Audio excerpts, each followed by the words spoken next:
ॐ ज्ञानतिमिरन्धस्य ज्ञानाञ्जनशलाकया चक्षुरुन्मिलितं येन तस्मै श्रीगुरवे नमः। जय श्री कृष्ण चैतन्य प्रभु नित्यानंद श्री अद्वैत गदाधर श्रीवासादि गौर भक्त वृंद। हरे कृष्णा कृष्ण कृष्णा हरे हरे, हरे राम राम राम हरे हरे। हरे कृष्णा। श्रीमद् भगवद गीता अध्याय 15 श्लोक 16।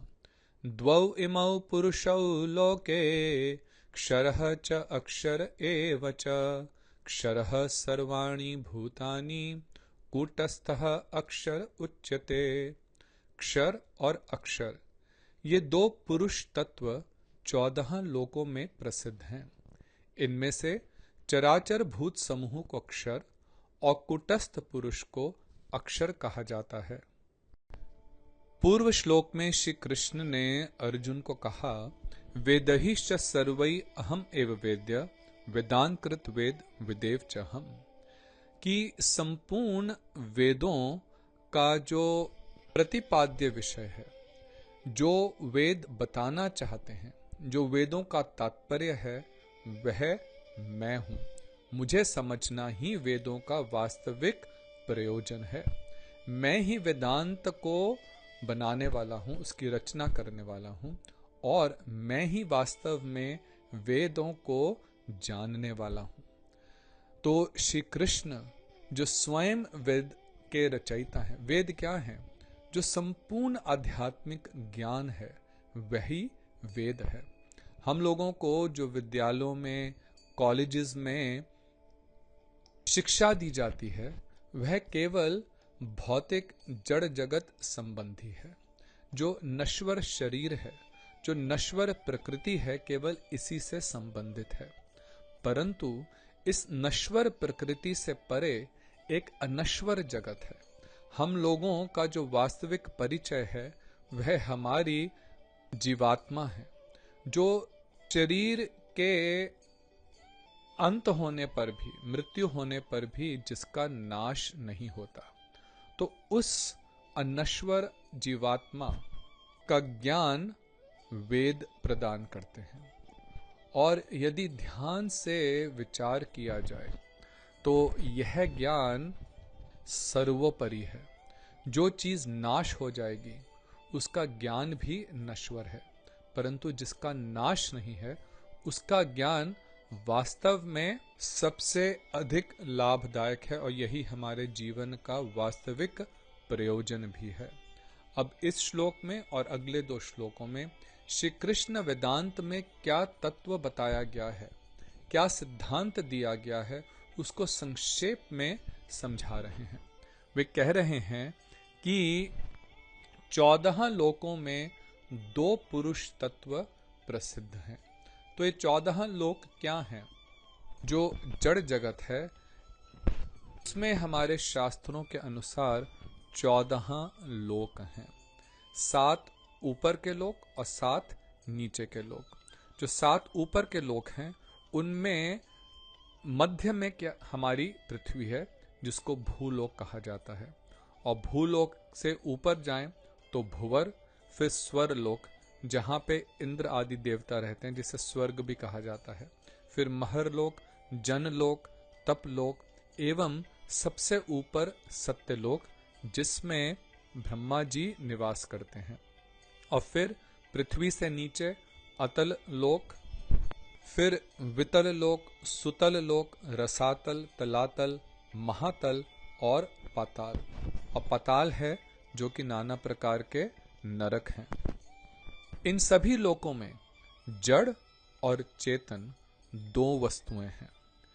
वह तत्व जो निष्क्रिय है, जिसमें संवेदना नहीं है, जो नाशवान है, वह जड़ तत्व है। परंतु इससे परे एक चेतन तत्व भी है, और उस चेतन तत्व के कारण ही जड़ जो वस्तुएं हैं वो क्रियाशील हो जाती हैं।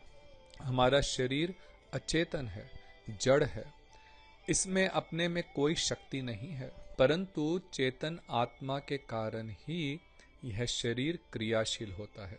वह आत्मा जब इस शरीर को छोड़ देती है तो वही शरीर पूर्ण रूपेण क्रियाहीन हो जाता है।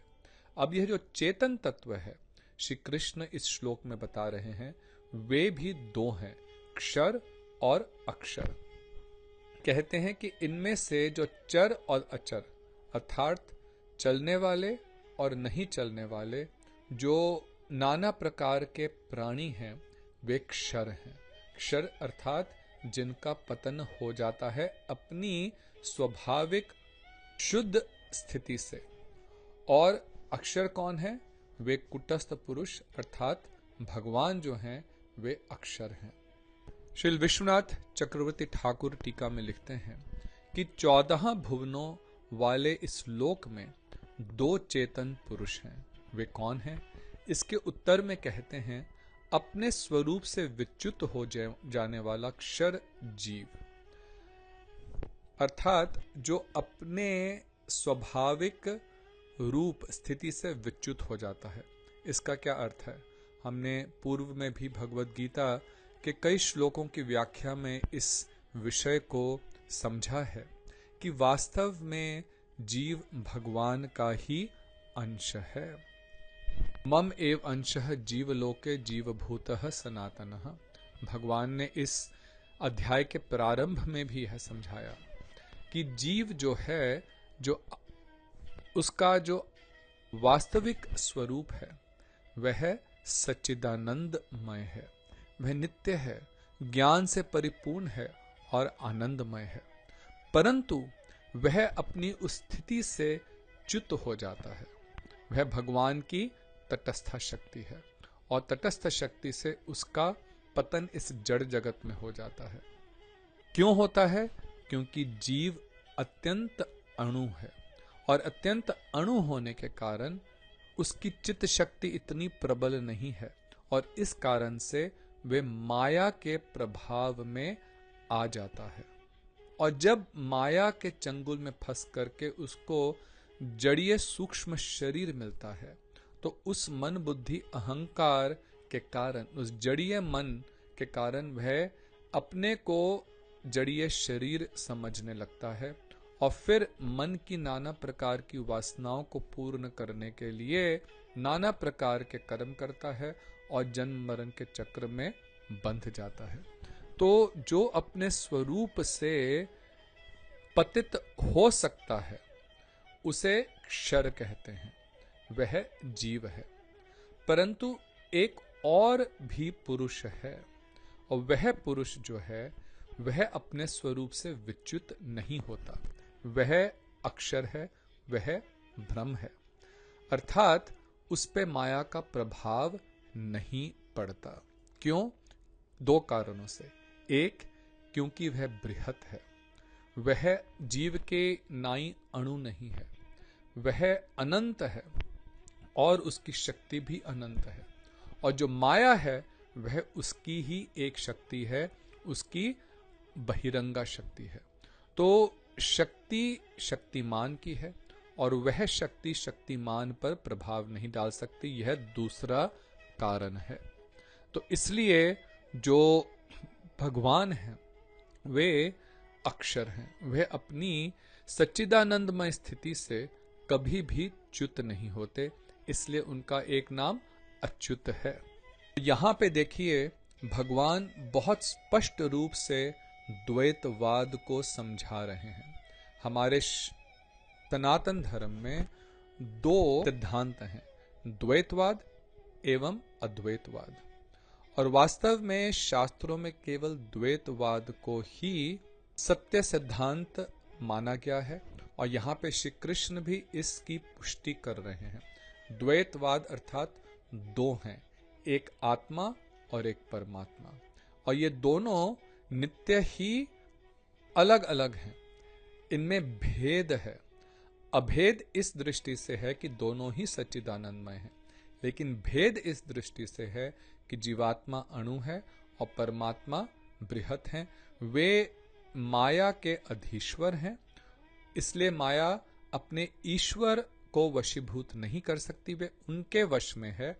परंतु जो जीव है वो माया के वशीभूत हो जाता है। तो यह हुआ द्वैतवाद। परंतु जो अद्वैतवाद है वे कहता है कि जो आत्मा है वह ब्रह्म का ही एक टुकड़ा है। जैसे आकाश पर बादल छा जाते हैं तो जो हिस्सा बादलों से ढक गया वह हमें नजर नहीं आता, तो उसी प्रकार से वह हिस्सा ब्रह्म का जिसको माया रूपी बादल ढक देते हैं वही जीव बन जाता है।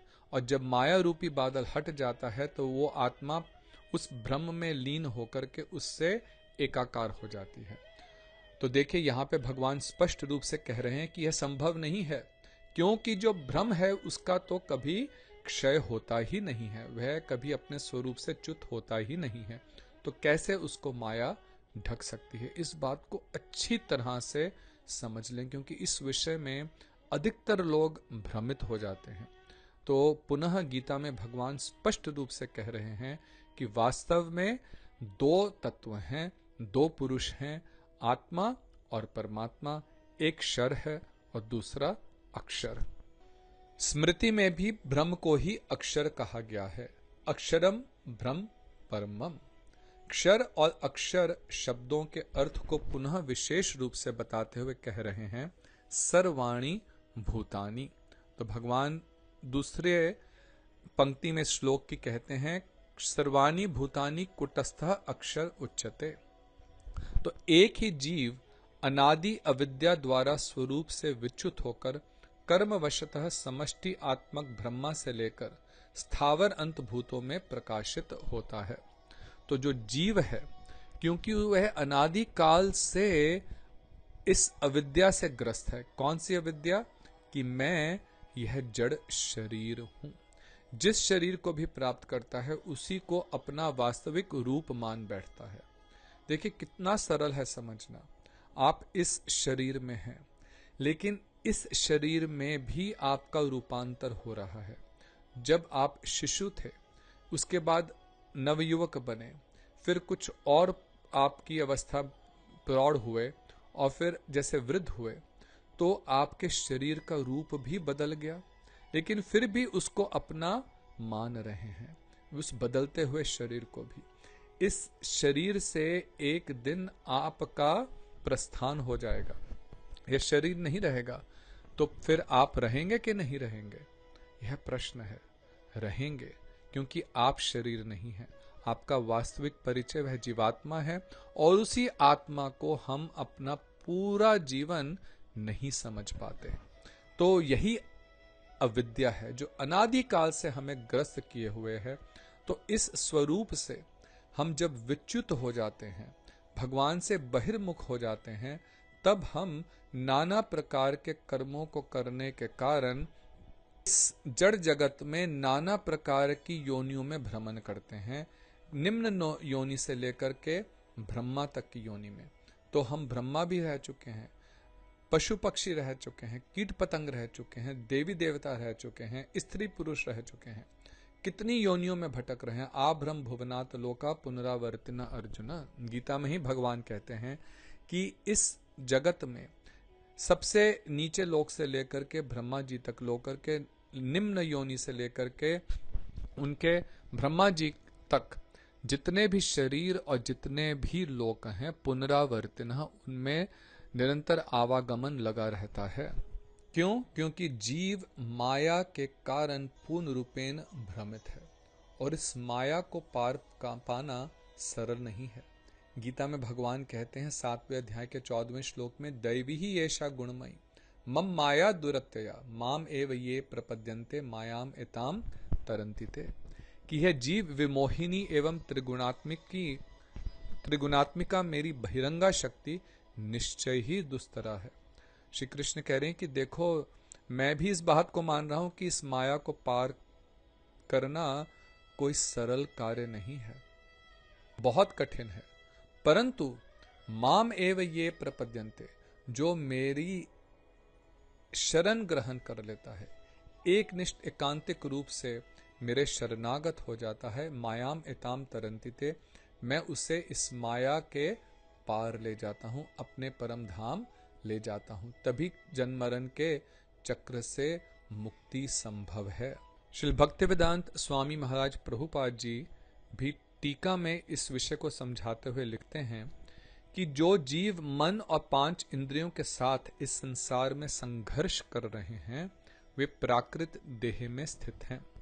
बद्ध अवस्था में जीव की देह में निरंतर विकार हुआ करता है। ऐसा जड़ प्रकृति के संसर्ग के कारण होता है। अचित जड़ तत्व विकारी है, इसलिए उसके संसर्ग में जीवात्मा भी विकारी प्रतीत होता है।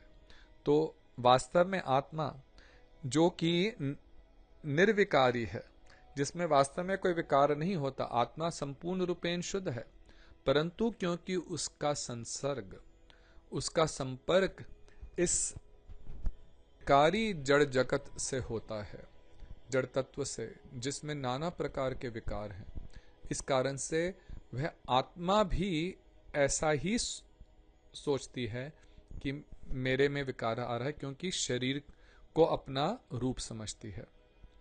परंतु वैकुंठ जगत में मिलने वाली देह अचित जड़ से नहीं बनी होती, अतः वहां क्षरण अथवा विकार नहीं होता। तो जब हम इस जगत के बंधन से मुक्त होकर के भगवान के परम धाम को प्राप्त कर लेते हैं, तो उस स्थिति में पहुंच करके फिर हमारा पतन नहीं होता।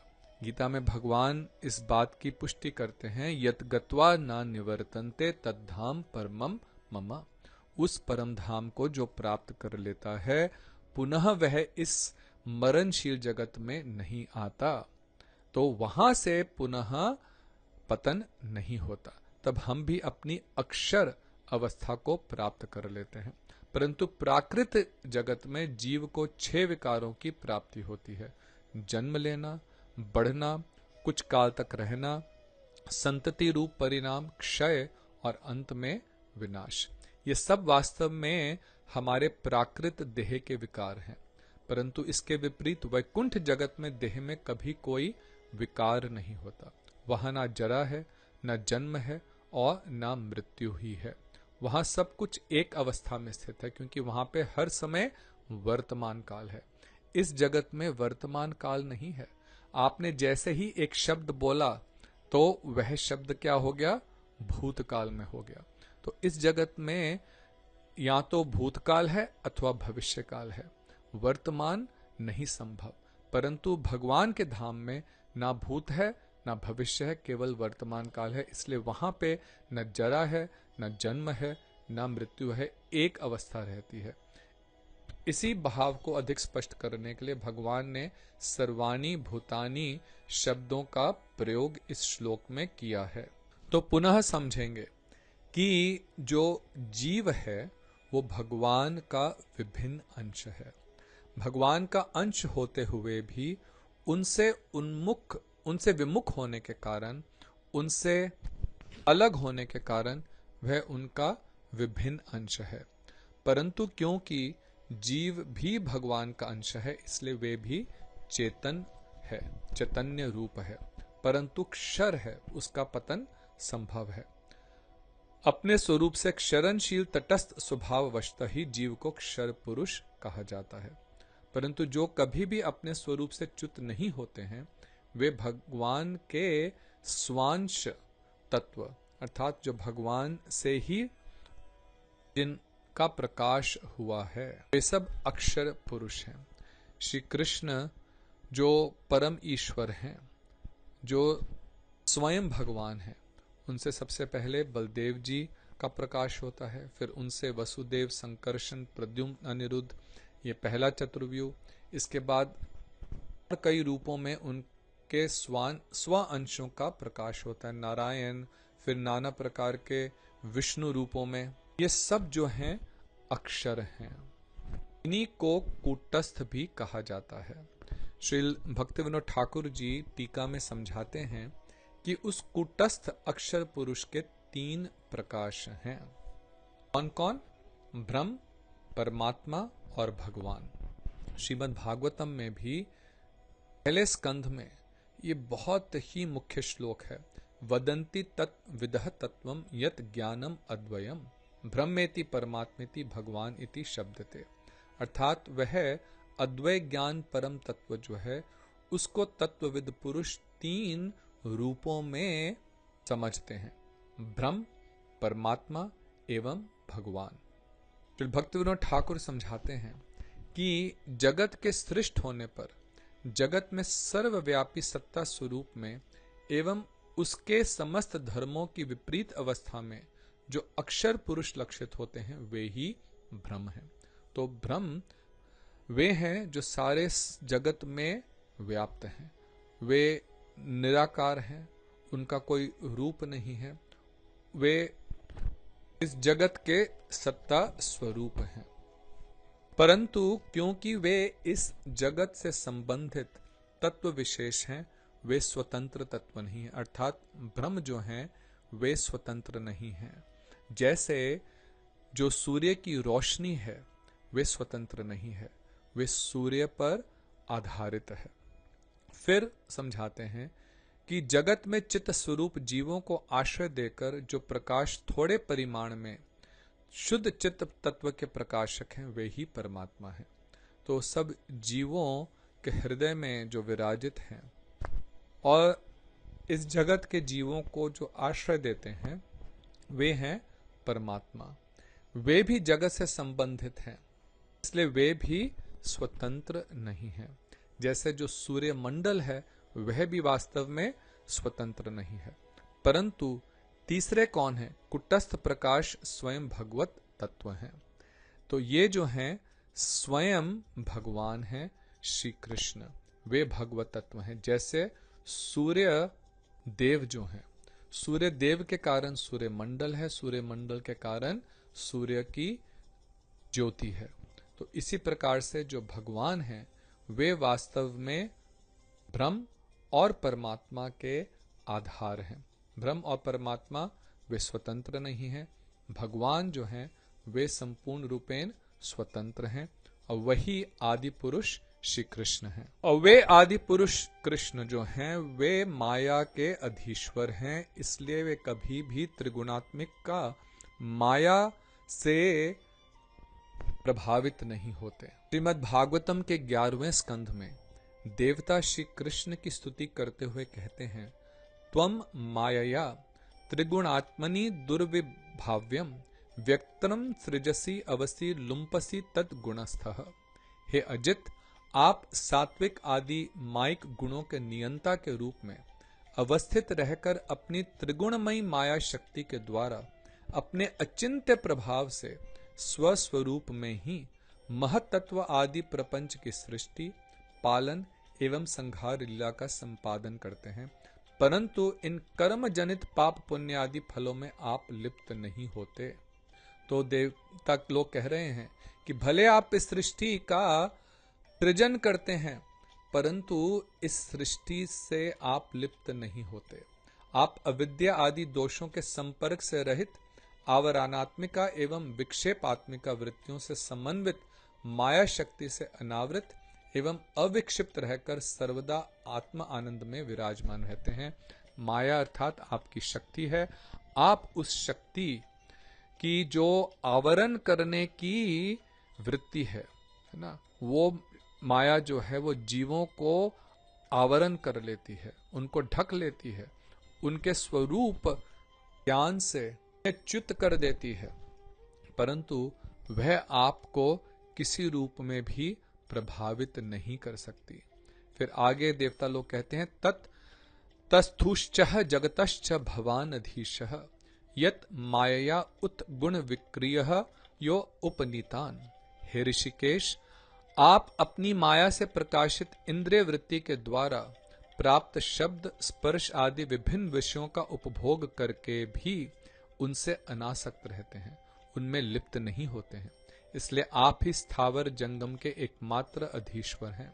अन्यान्य जीव अथवा योगीगण तो स्वयं के द्वारा ही परित्यक्त विषय भोगों से सर्वदा ही भयभीत रहते हैं। तो उन्हीं माया से अतीत माया के अधीश्वर श्री कृष्ण की हम एक निष्ठ रूप से भक्ति करें, उनका आश्रय लें तो हम भी इस अत्यंत बलशाली माया से, भगवान की कृपा से, उस माया के चंगुल से मुक्त होकर के भगवत धाम की प्राप्ति कर पाएंगे। हरे कृष्णा, राधे राधे। आपका दिन मंगलमय हो।